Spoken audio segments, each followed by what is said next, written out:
কেউ তৈরি করছেন চাকা, কেউ তৈরি করছেন হ্যান্ডেল, আবার কেউ তৈরি করছেন সাইকেলের ফ্রেম।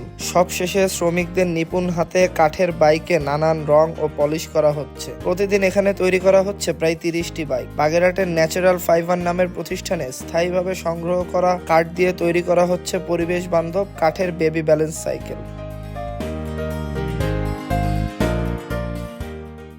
অনেকেই আমাদের কাছে জানতে চায় বাংলাদেশি তৈরি সাইকেল রাস্তায় চললে ভেঙে যাবে, কতটা ভালো মান হবে। তাদের উদ্দেশ্যে বলতে চাই, আমরা যে সাইকেলটা তৈরি করতেছি ভাঙাচোরায় রাস্তায় তো ভাঙবেই না, পাহাড়ে চালালেও ভাঙার সম্ভাবনা কম। আমাদের সাইকেলটা সম্পূর্ণ আন্তর্জাতিক মানের। প্রায় 6 মাস যাবৎ কারখানায় বাইক তৈরিতে ব্যস্ত সময় পার করছেন 60 জন নারী ও পুরুষ শ্রমিকেরা। সৃষ্টি হচ্ছে নতুন বাজার ও কর্মসংস্থান। প্রথমবারের মতো নিজেদের পণ্য ইউরোপের বাজারে রপ্তানিতে সম্পৃক্ততা থাকতে পেরে খুশি তারা। আমরা এখানে কাঠের বেবি ব্যালেন্স সাইকেল তৈরি করি।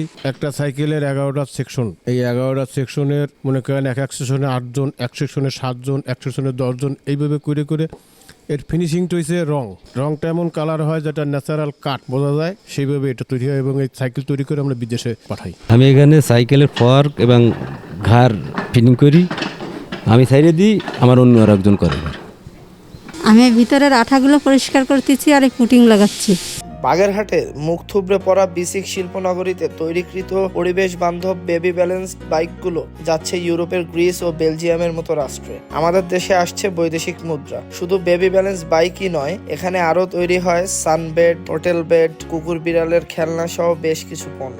সরকারের আন্তরিকতা ও প্রণোদনা পেলে রপ্তানির পরিমাণ ও বৈদেশিক মুদ্রার অর্জন বৃদ্ধি পাবে বলে জানান এই উদ্যোক্তা। আমরা ন্যাচারাল ফাইবার্স নামের এই প্রতিষ্ঠান অনেক বছর যাবৎ নারিকেলের ছোবড়ার আঁশ নিয়ে কাজ করতাম। আমাদের এই পণ্যগুলো আমরা যাই তৈরি করি সবই রপ্তানিমুখী, বিভিন্ন দেশেই যায়। তার ভিতরে ইউরোপের অনেক দেশ, গ্রিসে যায়, সুইজারল্যান্ডে যায়, স্পেনের জন্য তৈরি করি। গেল 6 মাসে প্রায় 20,000 বেবি ব্যালেন্স সাইকেল রপ্তানি করছে প্রতিষ্ঠান। বাগেরহাট থেকে তাহসিনুল বাকি, ফাহিম।